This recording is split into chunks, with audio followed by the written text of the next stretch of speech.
episode of Oregon Life. Thanks for right? watching this episode of Oregon Life. Hello, I'm Frank Caruso, producer of Oregon Life, and welcome back to a brand new episode. I got to sit down with a local author, Kelly Maloney, and she is a prolific mystery writer. One of her books here, The Death of Me, is a continuation of a series, and there's another book to come, which she'll talk about. And she'll talk about her beginnings as a writer and even the struggles to get published. But she's written a loving memory of her mother. That book is entitled, I Am My Mother's Mother, A Loving Journey Through Dementia. And she documented her journey with her mom, and my sister had gotten the book, and she read a passage I want to read to you here because it reminded my sister and myself of our mother. So this chapter is entitled The End of an Era. And it goes like something like this. Mom was small but mighty. She stood only 5'2", with soft roundness about the middle that you'd expect of a healthy and happy grandmother.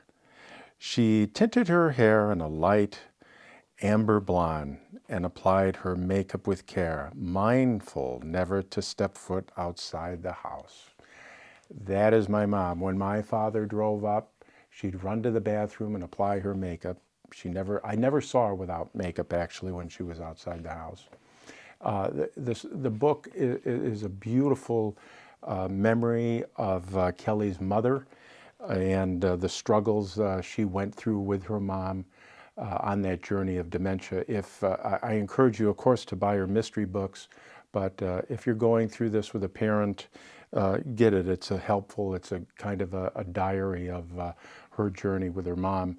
And it reminded me, perusing through it and reading it and talking to Kelly, that if your parents are alive, give them a call. And I promise you this, don't worry about what to say. You call them, they'll know what to say.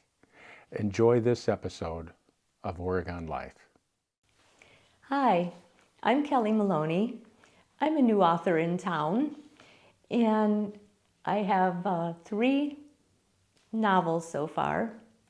I have 2 mysteries and a nonfiction book about my journey through helping my mother through her dementia. I developed an interest in writing, and it was a little ironic because we didn't have books really in our house, and nobody read to me. I didn't have any children's books, but my father was a reader, and I'd see him reading a lot. I must have been maybe 5, 6 years old. My dad took me to the library to pick up a book that he wanted, and that library was just huge. It was just row after row of books, and I was just amazed where all those books came from. I mean, someone had to have written them. I knew that. But I just couldn't imagine how someone could just write a book, and know how to do that. So I was intrigued, and from that point on, I always thought it would be so cool to write a book, and people would actually read it, And so that was when my dream started, that I wanted to be an author and write a book. So fast forward now to the late 90s. My kids were all in school, so I actually had time to realize that dream, to try to start writing and see what comes of it. And my husband, he was very supportive, and he bought me a word processing typewriter. So, back in the olden days, that would be as close as you can get to a computer. But so I was typing away novels at that time, but it's so much easier with computers. But I got some manuscripts out by the late 90s, found an agent that would represent me, and that's when my career started. but it's also when my career ended. My agent was not one that had a lot of contacts, and I guess she didn't have a lot of credibility because every publisher that she sent my books to were all turned down, and she only sent to 4, and I asked her why that was, and her reason was that there's only 4 publishers that will take a manuscript from her. So I was frustrated because in the writing world, if you're not published, you can't get an agent. And if you don't have an agent, you can't get published. So it was, just a lot of frustration. So I gave up writing for, probably till 2005. And at that time, I tried it again because I did have manuscripts that I really felt strongly about. And that was what my first novel, The Death of Stacy, became. It was a different story, but it was the same character, the same heroine. And I just changed it. I had to change it because I originally had my heroine be an occupation as a banker, because I was a banker and I knew the job, write what you know. So I knew the job, and fast forward to 2005, everything started changing so much with technology and computers and online banking that I felt I couldn't continue with Lauren being a banker because I no longer knew banking. It changed so much. So I made her a florist.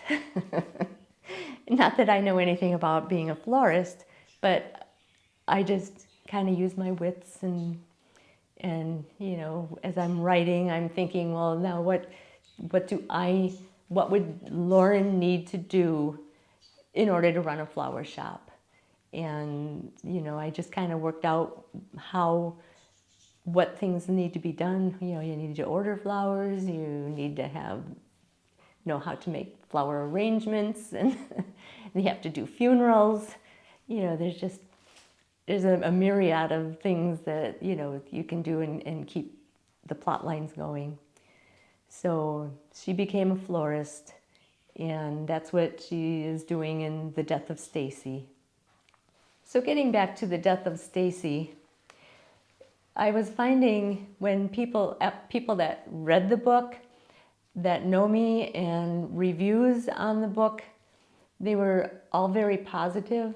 People wanted to know, more about what's going to happen, what's happening with Lauren and Kurt, what happens next.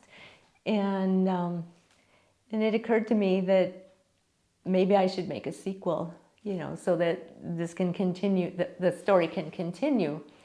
And I decided to do that. And as I was planning what I'm going to be writing for this next sequel,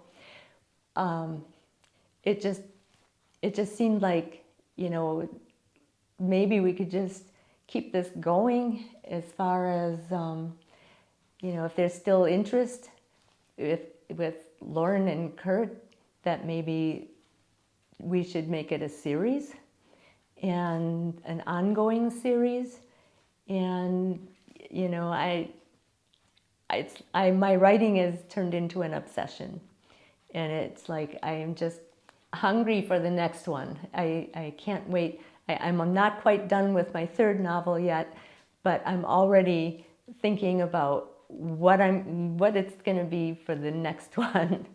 So, but I do have to finish the 3rd one before I can finish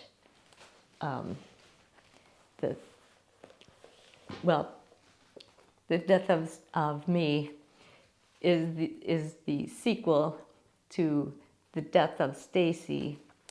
But now it's become a series. So The Death of Me is the 2nd series in the series, and then I'm already writing the 3rd. book in the series. So that'll be coming out sometime probably next year, I would think, maybe. We don't have, it just, I have time, I only have the time that I can write, and it's a slow process, but we get it done, so. So, besides writing mysteries, I also wrote a book about the journey that I took with my mother through her stages of dementia. Got the idea to make notes about my mother's journey with dementia. It was done out of need, as far as my brother and sister lived many states away, and I needed to let them know what was going on with Mom regularly. And so I started taking notes, start writing down everything that was happening with Mom, and all the way through it. And it was after she passed in 2010 that I started actually writing everything down. The journaling was one thing, but I actually just wrote it all down in a book kind of form. And just because I never planned on publishing it, but it was like a therapy to me. It was like writing it down was getting it out of my head, because there was a lot of problems. There were a lot of bad situations that came across during that time. And so I just wanted to get it out of my head, get it behind me, and move on. And my husband said, well, what about your mom's book? You wrote one. Why didn't you, you ever going to publish it? And I said, no, no one's going to want to read about, an older lady with dementia and, that they don't even know. And he said, well, I think you should publish it. There's other people that have, that need to go through that. They might want to know what to do. I'd like to read at least the dedication to my mom that I wrote, and it pretty much tells you, how the feeling is and what it was like to do that journey. So, to Mom, it was a long, difficult journey at times, but never have I regretted taking on this great challenge that brought me closer to you than I ever thought possible. I knew you all my life and witnessed your successes. Now I have witnessed you as you slipped away from everything you used to be and everything you once knew and loved. Somehow, we got through it with both laughter and tears. It was an honor for me to take this journey with you. You placed your trust in me, and I kept my promise to care for you, stay with you, and love you until your journey was done. And soon after, I began thinking about the journal I wrote about my mother's journey through dementia. I never intended to publish it. It was strictly therapy for me, but I had lent it to a friend whose mother was diagnosed with dementia, and she found it helpful in knowing what to expect through my experiences. It occurred to me that maybe it would be helpful to others who are just beginning their journey with their parent or loved one. So I put it out there, and so far, it's my bestseller. People that have read I Am My Mother's Mother have shared their own experiences after reading it. It helps to know you're not alone. Ironically, I can look back now and see that I did not lead Mom through the many challenges of dementia as I had promised. I didn't help her along that long uphill journey filled with numerous obstacles. It was she that led me and helped me through it. I'd have never made it through without her fearless push day after day, keeping her going regardless of the challenges that dementia thrust upon her. I can see now that I was simply working to keep abreast with her. Thank you, Mom, for the challenge, the education, the laughter, and the tears that have made me a better person because of it. You've been my mother, mentor, teacher, right up until the end, and you still are to this day.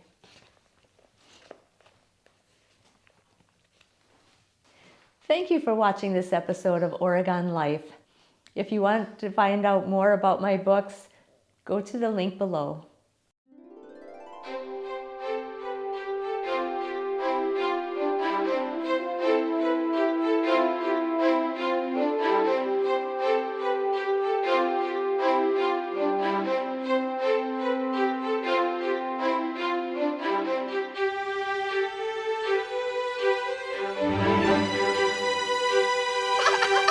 Watching this episode of Oregon Life. Thanks for Right? watching this episode Episode of Oregon Life.